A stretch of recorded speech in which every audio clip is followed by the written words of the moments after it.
The empire that replaced every god. They won every argument. They had nothing to live for. You removed every illusion from your life, and then something went missing. They called it progress. The empire called it victory. They won every argument. They had nothing left to live for. 1.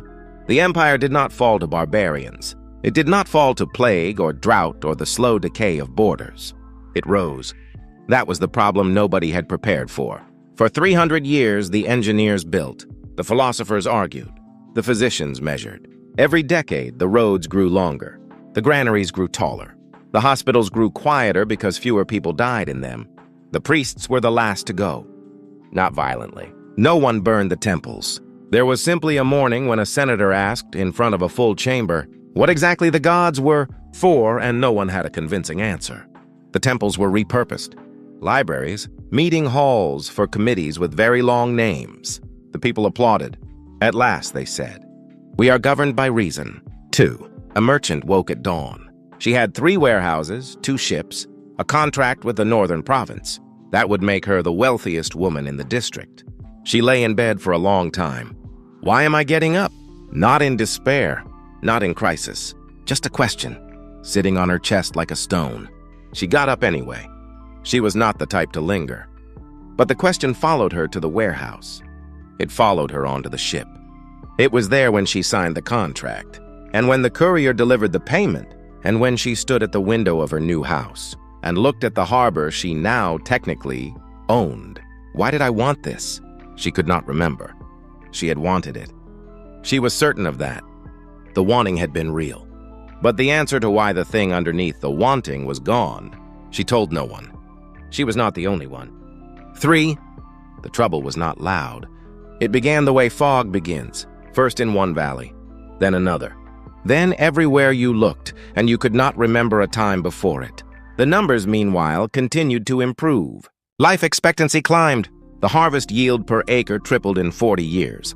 Citizens had more time, more comfort, more safety than any generation before them. Every 10 years, the census revealed that people were living longer, eating better, sleeping in warmer beds. Every 10 years, the surveys, the optional ones, the ones without a column for what they were. Measuring revealed the same thing they had been revealing for 30 years.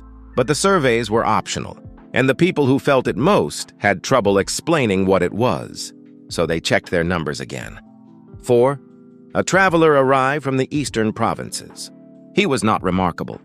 He carried a walking stick and a leather bag, and the mild expression of a man who had seen many cities, and was no longer surprised by them. On the 4th day, a young archivist found him sitting in the public garden watching the fountains. What do you think of it?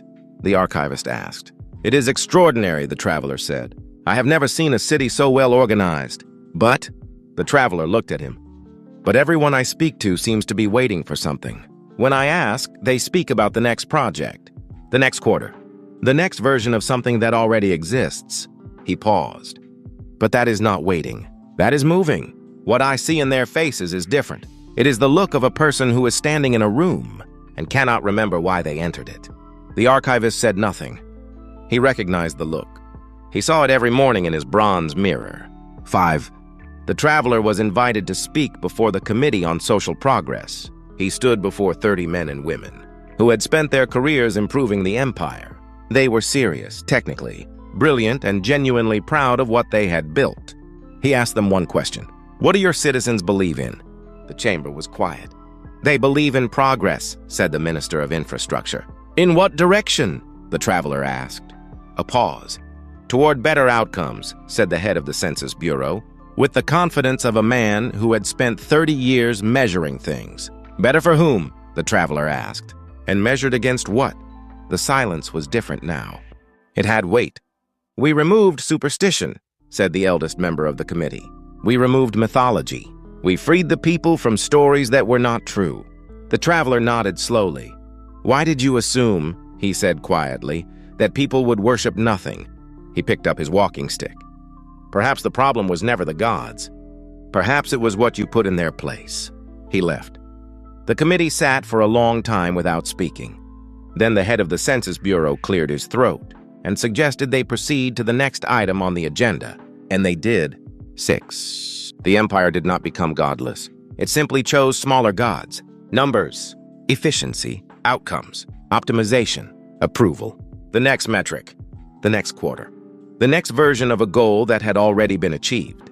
Gods that never asked anything back. Gods that never said why. Gods that could not answer back when you stood at the window of a harbor. You technically owned and could not remember why you had wanted it. The empire is still there. The roads are maintained. The granaries are full. The hospitals run efficiently. Every autumn, the census reports that the people are living longer. Every autumn, the optional surveys report the same thing. Wealthy, precise, correct, standing in a room. Unable to remember why it entered. They didn't remove false gods. They removed the need to want anything at all. Perhaps the problem was never the gods. Perhaps it was what replaced them. What do you wake up for? Not what you are scheduled for. Not what you are optimized for. Not what the next quarter requires of you. What you wake up for. If the answer comes immediately, then this story was not about you. But if there is a pause, if the pause is familiar, then you already know what the traveler saw in the faces at the fountain. The empire did not lose its gods. It chose smaller ones and called it progress.